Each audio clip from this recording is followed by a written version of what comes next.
ऐसे लोग ना सिर्फ आपके फन टाइम में आपके से चिपके होते हैं, पता है ना? मतलब जब आपका टाइम अच्छा चल रहा होता है, घूम फिर रहे होते हो, हँस रहे होते हो, such people are the worst people you can have in your life. Hi, welcome back to my channel. मैं हूँ Saili and I speak emotions. Today I am going to talk about जो हमें लाइफ में छोड़ जाते हैं उन्हें भी लाइफ से निकालना कितना ज़रूरी होता है। आज एक बात क्लियर करनी थी। जब लोग आपको इमोशनली स्ट्रगल करते हुए देखते हैं, मतलब आप किसी भी चीज़ से सफ़र कर रहे हो, कोई पेन से सफ़र कर रहे हो, कुछ आपके साथ बहुत बुरा हो रहा है और एट सच टाइम्स लोग ना चले जाते हैं आपकी लाइफ से फॉर नो रीज़न। आपने उनके साथ कुछ अलग बिहेव नहीं किया होता, कुछ एज़ यूजुअल से ज़्यादा डिफरेंट बिहेव नहीं करते, फिर भी वो लोग चले जाते हैं without any specific strong reason. तो लेट मी टेल यू, उनका जाना ना आपके लिए लॉस नहीं है। आपको वो टाइम पे बहुत बुरा लगता है कि यार मैं इतना मेरे साथ गलत हो रहा है, ये हो रहा है, वो हो रहा है, मैंने तो इसको फ्रेंड समझा था, ये तो ऐसी निकली, या तो ये लड़का ऐसा निकला। तो हमें लगता है यार मेरा तो इतना अच्छा फ्रेंड था, ये तो मेरी लाइफ से चला गया, अब मेरा कितना लॉस हो गया। But it's not your failure, it's not your fault, it's literally a mirror. And sometimes सबसे ज़्यादा पेन ना वो लोग देते हैं जिनको ना हमने सबसे ज़्यादा क्लोज या फिर अपना समझा होता है। मैं कोई विक्टिम स्टोरी लेकर नहीं आई हूँ। मैं बस जो मेरे साथ भी बहुत सारी चीज़ें हुई थी, एज़ यूजुअल सबके साथ होता है। सब एक बैड फेज में से निकलते हैं, सबके साथ बहुत गलत चीज़ें होती है, सफ़र करते हैं, सबके साथ होता है। There is not even a single person जिसने पेन से सफ़र नहीं किया हो, जिसने ओवर थिंकिंग से सफ़र नहीं किया हो। सबके साथ होता है। तो I am not the only one, सबके साथ यही होता है और सबके लाइफ से कोई ना कोई चला जाता है। तो हर किसी की लाइफ में एक ऐसा मोमेंट आता है जब आप इमोशनली खुद को हैंडल कर रहे होते हो और लोग एक्सपेक्ट करते हैं कि आप उनको भी हैंडल करो एट द सेम टाइम, जबकि आप आपकी खुद की लाइफ आपसे हैंडल नहीं हो रही और लोग एक्सपेक्ट कर रहे हैं कि आप उनका भी साथ दो, उनकी भी हेल्प करो। तो एट सच टाइम्स हम ना थोड़ा साइलेंट हो जाते हैं। कभी हमको अकेले बैठना होता है, किसी के साथ बात नहीं करनी होती। उसमें होता है ना एक स्पेस कि 10 मिनट मुझे अकेला बैठना है, जो भी है। तो और सामने वाला कुछ अलग एक्सपेक्ट कर रहा होता है कि आप उनको भी हैंडल करो, उनको एंटरटेन करो, जो भी हो। तो जब आप साइलेंट होते हो तो उनको क्या लगता है पता है? कि आप में बहुत ज़्यादा एटीट्यूड है।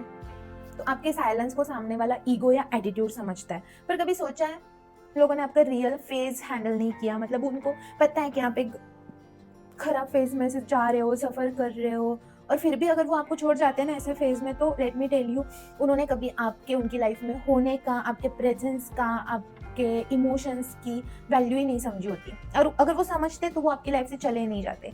तो the main question is why living them is necessary. तो हमें ना कभी कभी लगता है कि ऐसे लोग बहुत टॉक्सिक होते हैं, बट सच में ना मैंने खुद ने पर्सनली ऐसे लोगों को टॉक्सिक बोलना बंद कर दिया है, क्योंकि वो टॉक्सिक नहीं है यार, वो ना इमोशनली लिमिटेड होता है। सब every single person has different limitations for emotions and every single thing. तो वो इमोशनली लिमिटेड होते हैं, वो एक स्पेसिफिक पॉइंट के बाद इमोशंस फील करना नहीं जानते, और हम उनसे थोड़े ज़्यादा इमोशनल होते हैं। तो उनकी लिमिटेशंस का बर्डन ना हमें नहीं लेना चाहिए। हम उनकी लिमिटेशंस का बर्डन उठाते हैं, हम टेंस्ड हो जाते हैं, हमें बुरा लगता है, हम खुद को फॉल्टी समझते हैं, हमें लगता है कि हाँ, हम ये फ्रेंडशिप में फेल हो गए। बट ऐसा नहीं होता। जो जनरल से ज़्यादा थोड़े इमोशनल होते हैं ना, उनको वो वैसे इमोशंस को, मतलब अगर कोई खराब फेज में से जा रहा है और उनके साथ हम अच्छे से बिहेव कर रहे हैं, काइंड, क्योंकि किसी के साथ अच्छा बिहेव करने के लिए कुछ नहीं लगता यार। मतलब ना पैसे लगते हैं, ना it doesn't cost you anything, बस थोड़ा सा टाइम देना होता है। और इवन इफ हम खुद बैड फेज में हो और सामने वाला भी बैड फेज में हो, और तब हम उसके साथ अगर अच्छे से बिहेव करें, काइंड रहे, तो उसको कहते हैं एम्पैथी।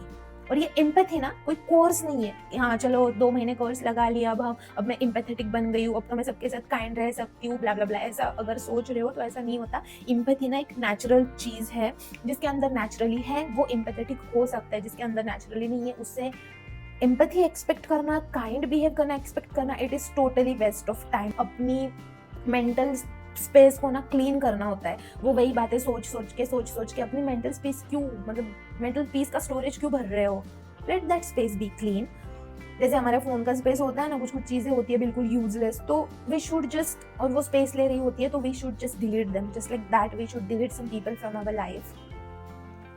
अपने आप से एक सवाल पूछो, क्या मतलब हम वो लोगों के लिए कुछ कॉम्प्रोमाइज़ कर रहे हैं जो मेरी या हमारी बेसिक ह्यूमन नीड्स तक नहीं समझ पा रहे? तो अगर हम ऐसे लोगों के लिए कॉम्प्रोमाइज़ कर रहे हैं ना, तो it is like totally wrong. आप स्ट्रॉन्ग नहीं बनते ऐसी चीज़ों से। मतलब I don't even have words to express that feeling. आप स्ट्रांगली तब नहीं बन पाते जब आप चिल्ला के सबको कुछ बोलते हो, मेरे साथ ऐसा हो रहा है, वैसा हो रहा है। आप स्ट्रांग तब बनते हो जब आप साइलेंस में भी क्लैरिटी के साथ खड़े रहते हो। मतलब आप चुप हो, आपको किसी को कुछ एक्सप्लेन करने की जरूरत नहीं पड़ रही, आपका माइंड बहुत क्लियर है, आपको पता है आपको कैसे लोगों के साथ रहना है। और क्लैरिटी के लिए, ऐसी क्लैरिटी के लिए जरूरी है कि आप उन लोगों को कॉन्शियसली अलग करो, मतलब जानबूझकर। अगर आपको लग रहा है कि नहीं, this person is not right for my mental peace, या कुछ भी, अगर आप वो पर्सन की वजह से आप ओवर थिंकिंग कर रहे हो, आप खराब फील कर रहे हो, जरूरत ही नहीं है ना। क्यों रखोगे आप ऐसे लोगों को लाइफ में? ऐसे लोगों को लाइफ से निकालोगे तो आपका मेंटल पीस अच्छा हो जाएगा, मेंटल स्पेस क्लियर हो जाएगा। ऐसे लोग ना सिर्फ आपके फन टाइम में आपके से चिपके होते हैं, पता है ना। मतलब जब आपका टाइम अच्छा चल रहा होता है, घूम फिर रहे होते हो, हंस रहे होते हो, such people are the worst people you can have in your life. सच्चे लोग तो वही होते हैं जो आपके पेन में आपके साथ, आप जब सफ़र कर रहे हो तब आपके साथ इम्पैथेटिक रहते हैं। तो लाइफ हर किसी को सेकंड चांस देती है, ठीक है। ऐसा नहीं है कि हाँ लाइफ में मुझे सेकंड चांस मिला, इसको नहीं मिला। लाइफ हर किसी को देती है second chance. Every single person get their second chance to live a life. पर वो चांस ना कभी किसी और के साथ नहीं होता, खुद के साथ ऑनेस्ट होने के बाद ही आता है। अपने एनवायरनमेंट को डिटॉक्स करो। लोग छोड़ के गए, that's their journey. Not necessary कि आपके साथ जो भी इंसान हो वो आपकी लाइफ में फॉरएवर रहेगा। मतलब मैंने कहीं पे ऐसा सुना है कि जब आपकी लाइफ में कोई आपकी लाइफ में एकदम सडनली आ जाता है, आप उसके साथ बहुत खुश रहने लग जाते हो, कोई भी हो, फ्रेंड हो, गर्लफ्रेंड, बॉयफ्रेंड, कोई भी रिलेशन, कलीग्स, और एक पॉइंट पे ना out of nowhere, without any reason, कोई मतलब ऐसे not a very big thing, कोई कॉज नहीं होता, और फिर भी वो लोग आपकी लाइफ से चले जाते हैं। तो मैंने कहीं पे ऐसा सुना था कि हमारी लाइफ में जो भी पर्सन आता है ना, उसका हमारे साथ आने से जाने तक एक जर्नी होती है। वो जर्नी जब कंप्लीट हो जाती है तो वो लोग लाइफ से चले जाते हैं। उसके बाद वो लोग हमें लाइफ में कभी नहीं मिलते, या फिर हम वो लोगों को लाइफ में कभी नहीं मिलते। तो अगर आपकी लाइफ से कोई गया है तो अंडरस्टैंड दैट आपकी वो पर्सन के साथ वाली जर्नी खत्म हो गई थी, और it's better to not have them back in our life, right. आप उन्हें वापस अलो करते हो अपनी लाइफ में आने के लिए, तो अपनी लाइफ के चैप्टर को ना कंफ्यूज मत करो। कोई चीजें जब क्लोज होती है ना तभी अच्छी होती है। ग्रोथ का मतलब होता है अपने बाउंड्रीज का रिस्पेक्ट करना। तो अपनी बाउंड्री सेट करो। अगर कोई आपकी लाइफ से जाना चाहता है, लेट देम गो। तभी तो कुछ अच्छा हो पाएगा, तभी तो कुछ आगे बढ़ पाएंगे हम। और उन्हें गार्ड करना बिना गिल्ट फी है। जो आप बाउंड्रीज सेट कर रहे हो ना, उनको गार्ड करना, कोई गिल्ट नहीं है इस बात में। हर पर्सन को अपनी लाइफ में बाउंड्री सेट करनी चाहिए कि अगर मेरी लाइफ में कोई पर्सन है, अगर वो चला जाता है फॉर वॉट एवर रीजन, तो उसकी जर्नी मेरे साथ खत्म हो गई है, मुझे नहीं चाहिए वो पर्सन लाइफ में, और दैट्स इट। ये मेरी बाउंड्री है। अगर कोई जाना चाहता है, I will let that person गो। उससे बहुत सारी अच्छी ही चीजें होगी, क्योंकि आप अपनी बाउंड्री को गार्ड कर रहे हो। Okay, bye. I will meet you in my next video. Till then, take care of yourself, be kind to yourself, and yes, do not forget to like, share and subscribe. Bye.